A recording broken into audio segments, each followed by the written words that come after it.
Good evening. I'm Joel Breen, aka Mr Jommins, and as promised, I'm here with the 2019 Gear and Review Show. This is where we're going to take a look back at some of the most significant purchases made in the year 2019 and see how we did.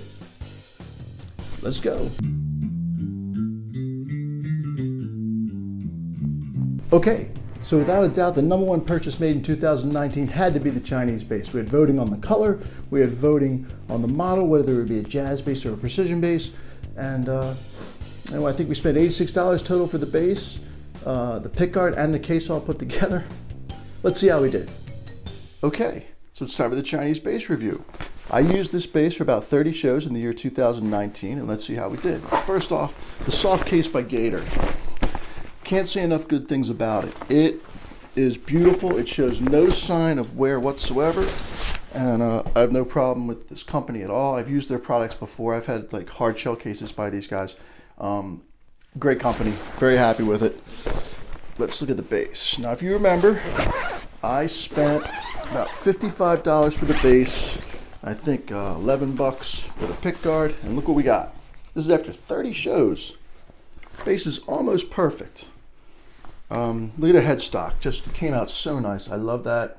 I must say, I saw a review of this bass once before I bought it, and the guy who was doing the review said one of these tuning machine heads broke almost immediately. So every time I played a show with this bass, I always had a fear that one of these things was going to break. It, you know, I mean, it's 50 bucks, right? So they're going to have to cut corners somewhere in manufacturing costs. So what a lot of these companies do is they use what's called pot metal. Instead of like the bridge, for example, instead of that being pure steel, they use a mixture of steel and tin to thin out the composition of the actual metal, which makes it cheaper to use than as opposed to using like straight steel. So what happens is, the flip side is, yeah, it's cheaper to make, but it's also less strong. But that's not my big complaint about the bass. Two things happen. One, the volume knob here, the tone knob. I don't know if you can hear this. Let's see. I don't know if you can see this or not, but it's really junky.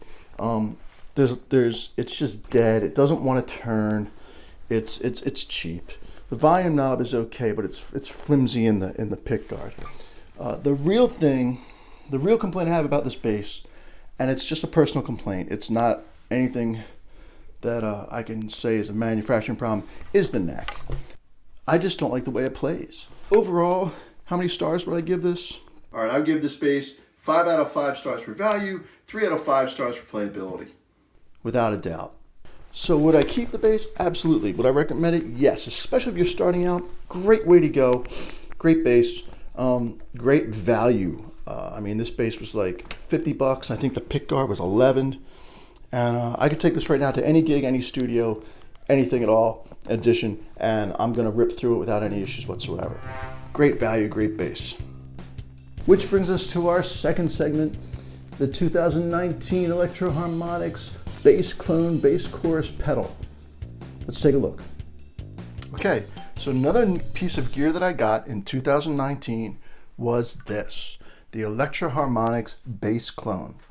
This is a chorus pedal, but it's specifically designed for bass, hence the name Bass Clone. Now, back in the late 90s, I had a Electro Harmonix small stone, which is like a phaser.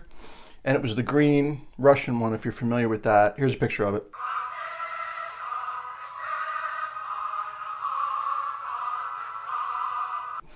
And I got it as a gift, and it became one of my favorite pedals of all time. In 2018, I was using a Boss Chorus Ensemble, which was an excellent chorus pedal. No surprise, Boss pedals are really good. They're really durable. They sound great. And, excellent value.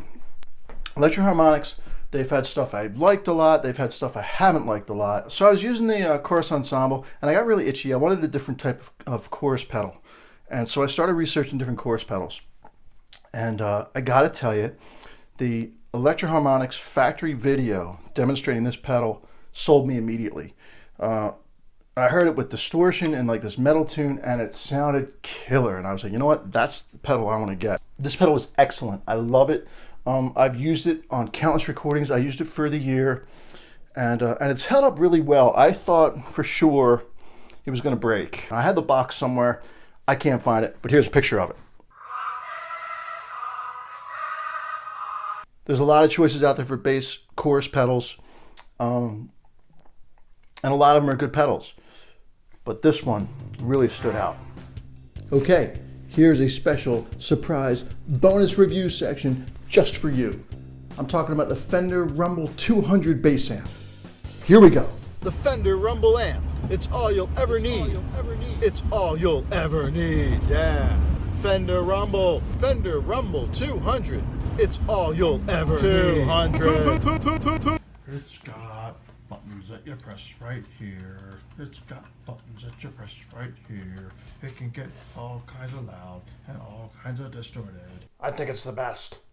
Go get one now. Ah. Yeah, I got my full line. Moving on. Batteries. What's the big deal? Are you kidding me?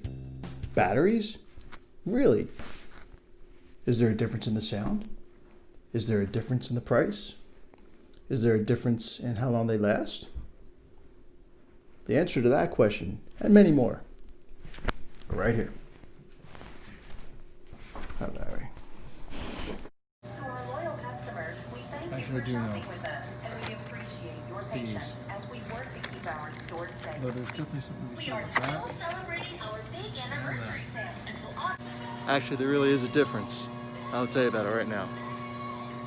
Clinical testing has shown that the Energizer Batteries, although do last longer than the Duracells, do not have nearly as cool packaging.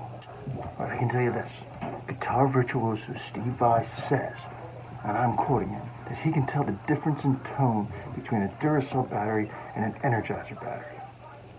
Here's one thing I know about Steve Vai, a very good friend of mine who shall remain nameless. But if you want his information, here it is. He said that Steve Vai insists at all of his shows that he has 2 fans in the front of the stage shooting air. And the reason why is because that hair won't fly by itself. Well, that brings us to the conclusion of the 2019 Gear and Review show. Thank you so much for watching. Can't wait to do the 2020 Gear and Review, which will feature a Fender Jazz Bass. It's going to have a pedal board rewire. It's going to have a possible all-mini pedal board. And who knows what other tricks and turns are waiting for us around the bend. So, thank you so much for watching once again. My name is Joel Breen, aka Mr Jommins. Like, subscribe, don't like me, don't subscribe me. Nobody likes me. My family hates the fact that I'm doing this. They can't stand it. They all make fun of me. But I don't know. Some people seem to like it, and I'm having a good time, so I'm going to keep going.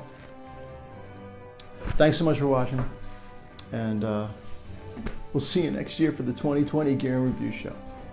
Good night. Stop it.